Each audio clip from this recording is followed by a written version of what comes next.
Hello, नमस्कार दोस्तों। मेरे YouTube चैनल सहज शिक्षा में आपका स्वागत है। मैं हूं नरेंद्र कुमार। तो हम लोग पढ़ रहे थे टेंस के बारे में। टेंस के बारे में पढ़ने से पहले हमको सेंटेंस को जानना ज़रूरी था, इसलिए हमने कल अफर्मेटिव, नेगेटिव, हालांकि थोड़ा सा इंट्रोगेटिव भी मैंने बताया था क्या होता है, लेकिन इंट्रोगेटिव क्या होता है थोड़ा सा आपको टिपिकल होता है, थोड़ा सा वो होता है। इसलिए आज हम फिर से इसके लिए एक दूसरी क्लास ले रहे हैं। इंट्रोगेटिव सेंटेंस दो प्रकार का होता है। कितने प्रकार का? दो प्रकार का होता है। एक होता है, पहला होता है yes no type. Yes no type का मतलब ये होता है कि इंट्रोगेटिव सेंटेंस में क्या करेंगे हम, कोई प्रश्न का बोध हमको होगा, कोई प्रश्न पूछा जाएगा, और पहले टाइप में क्या होता है, ऐसा सेंटेंस होता है जिसका जवाब हम किस में दे सकते हैं, यस या नो में दे सकते हैं। उसको इंट्रोगेटिव सेंटेंस का फर्स्ट टाइप कह सकते हैं। ठीक, क्या करते हैं, उसका जवाब हम यस नो में हम दे सकते हैं। ठीक, देखते हैं कौन कौन से सेंटेंस। जैसे मान लीजिए हमने लिख दिया does he go to market.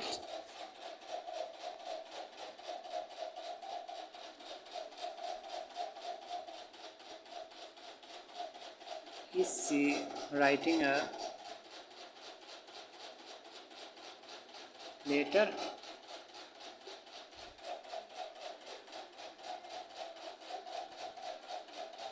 Why does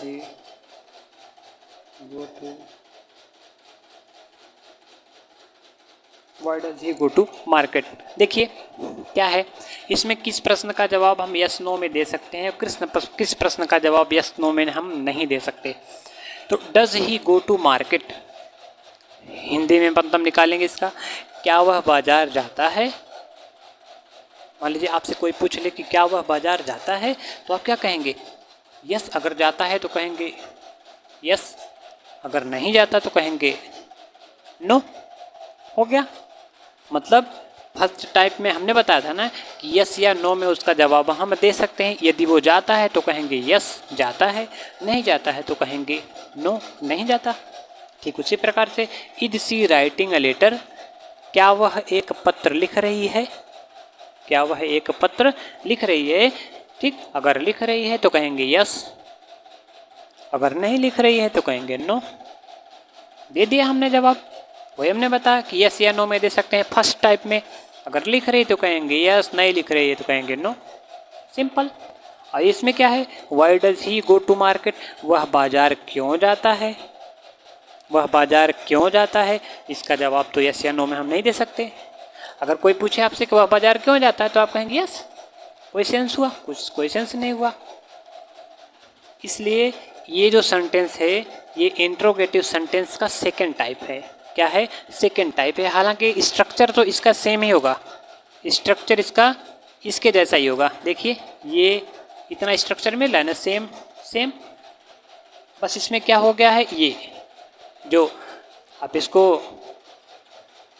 interrogative pronoun है ये वाई, इसके आ जाने से क्या हो गया है, ये इसका मतलब बदल गया है। ये अब फर्स्ट टाइप का नहीं रहा, अब ये सेकंड टाइप का हो गया है। कैसा, सेकंड टाइप का हो गया है। अब इसका जवाब हम यस या नो में नहीं दे सकते। इसका जवाब हमको देने के लिए पूरा एक सेंटेंस बोलना पड़ेगा। यदि उसको हमको एक सेंसफुल बताना है, आंसर देना है, तो उसका हमको सेंटेंस एक बोलना पड़ेगा। वह बाजार क्यों जाता है, अगर पूछ ले आपसे तो जो भी आपके दिमाग में रहे, जिस लिए वो बाजार गया है, वो बाजार गया है सब्जी, वह बाजार सब्जी लाने जाता है, वह बाजार मोबाइल खरीदने जाता है, वह बाजार किताब खरीदने जाता है, वह बाजार की कलम खरीदने जाता है। तो हमको बोलना ना पड़ा। इसका जवाब देने के लिए हमको एक पूरे सेंटेंस की आवश्यकता पड़ी, लेकिन इसका जवाब देने के लिए हमको केवल यस या नो की आवश्यकता पड़ी। ठीक, तो इस प्रकार के सेंटेंस को जिसका जवाब हमको देने के लिए केवल यस या नो की ज़रूरत पड़ती है उसको हम first type of interrogative sentence कहते हैं, और जिसका जवाब हमको देने के लिए पूरे एक सेंटेंस की ज़रूरत पड़ती है उसको हम second type of interrogative sentence बोलते हैं। ठीक, उम्मीद करते हैं आपको ये चीज़ समझ में आई होगी। तो देखते हैं प्रेजेंट इंडेफिनिट टेंस। टेंस को पढ़ने से पहले जितनी भी ज़रूरी बातें थी हमने आपको बता दी। आज स्टार्ट करते हैं प्रेजेंट इंडेफिनिट टेंस। बहुत ज़्यादा नहीं पढ़ाएंगे, इसका पहचान केवल बताएंगे आज आपको। इसको क्या कहते हैं? वर्तमान अनिश्चित काल। क्या कहते हैं? वर्तमान अनिश्चित काल। इसको प्रेजेंट सिंपल टेंस भी कहते हैं। प्रेजेंट सिंपल टेंस भी कहते हैं। इसका पहचान क्या होता है? पहचान ये होता है कि हालांकि जब हिंदी हम पढ़ते हैं तो हिंदी में एक सिंपल पहचान होता है कि ये क्या होता है? ता है, ती है, ते है या ता हूँ। ता है, ती है, ते हैं, ता हूँ। क्या होता है?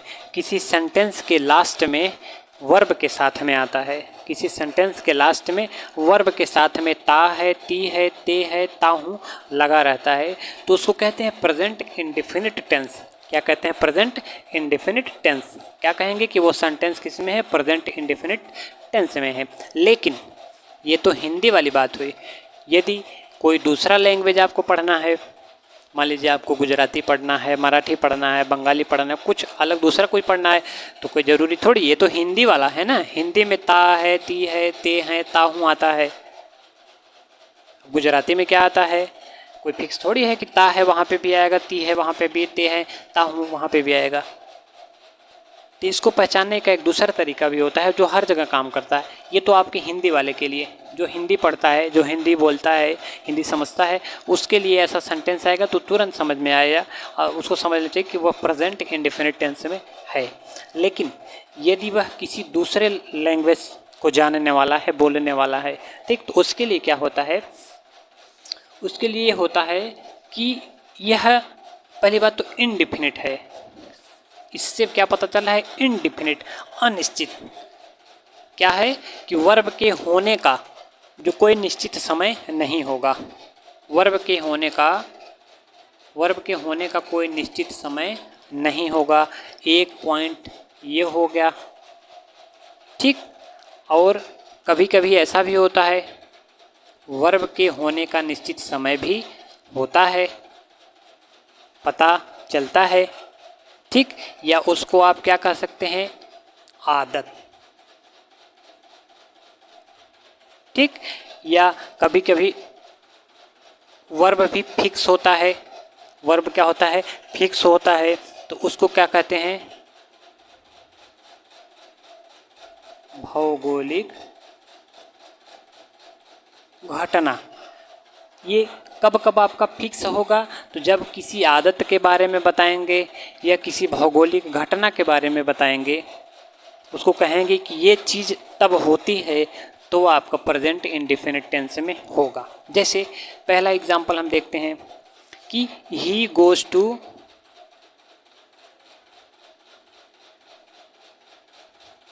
मार्केट। हमने लिख दिया कि वह बाजार जाता है। इसमें कोई समय पता चल रहा है आपको कि वह बाजार जाता है? भाई कब जाता है बाजार?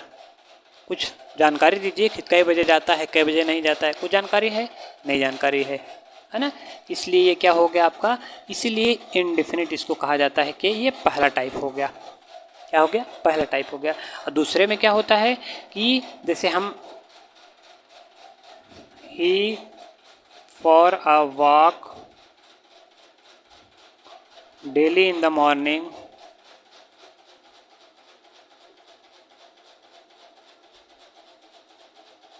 Eight 6 o'clock। यहाँ पे क्या हो गया? He goes for a walk daily in the morning at 6 o'clock। वह रोज सवेरे 6 बजे मॉर्निंग वॉक पे जाता है। भाई यहाँ पे तो इनडिफिनिट था, लेकिन यहाँ पे तो फिक्स कर दिया, पूरा डिफिनिट कर दिया। क्या कर दिया? पूरा डिफिनिट कर दिया, है ना, पूरा फिक्स कर दिया ना। अरे भाई सवेरे रोज जाता है 6 बजे, तो इनडिफिनिट कहाँ रहा? ये तो पूरा डिफिनिट हो गया। क्या हो गया? पूरा डिफिनिट हो गया। लेकिन ये क्या हो गई? किसी की आदत हो गई, किसी की हैबिट हो गई, किसी की आदत के बारे में बता दिया, है ना। तीसरा क्या कहता है? जैसे इसको हम ले लें तो कोई भौगोलिक, the sun rises in the east, the sun rises in the east. क्या होता है, सूर्य पूरब में निकलता है, ये भी फिक्स कर दिया कि भाई सूर्य पूरब में निकलता है। तो इनडिफिनिट कहाँ रहा भाई, अनिश्चित कहाँ रहा, ये तो निश्चित हो गया कि सूर्य पूरब में निकलता है। ठीक, तो वही कह रहे हैं कि कहीं कहीं जगह पे, लेकिन ये क्या हो गई, ये हो गया भौगोलिक घटना आपका। कैसी घटना हो गई, भौगोलिक घटना हो गई, जिसको आप ट्रुथ कह सकते हैं। ठीक, तो आज के लिए इतना ही। प्रेजेंट इंडेफिनिट टेंस, वर्तमान अनिश्चित काल, इसको अनिश्चित क्यों कहते हैं, अनिश्चित भी कहते हैं, अनिश्चित भी नहीं भी कहते हैं। जैसे कि इसमें तो अनिश्चित कह दिया हमने, इसमें अनिश्चित नहीं कहा, इसमें फिक्स हो गया, इसमें भी फिक्स हो गया। ठीक, लेकिन हिंदी वालों के लिए, हिंदी पढ़ने वालों के लिए, जिस हिंदी वाक्य के वर्ब के अंत, जिस हिंदी वाक्य के अंत में वर्ब के साथ में ता है, ती है, ते है, ताहू लगा हो, वो प्रेजेंट इंडेफिनिट टेंस में होता है, प्रेजेंट इंडेफिनिट टेंस में होता है। ठीक, तो आज के लिए इतना ही। हालांकि बताने के लिए बहुत सारी चीज़ें हैं इसमें, लेकिन मेरा जो सिस्टम है वो हैंग करने लगता है, काम नहीं करता। तो आज के लिए इतना ही, मिलते हैं कल नेक्स्ट वीडियो में। तब तक के लिए नमस्कार, जय हिंद, जय भारत।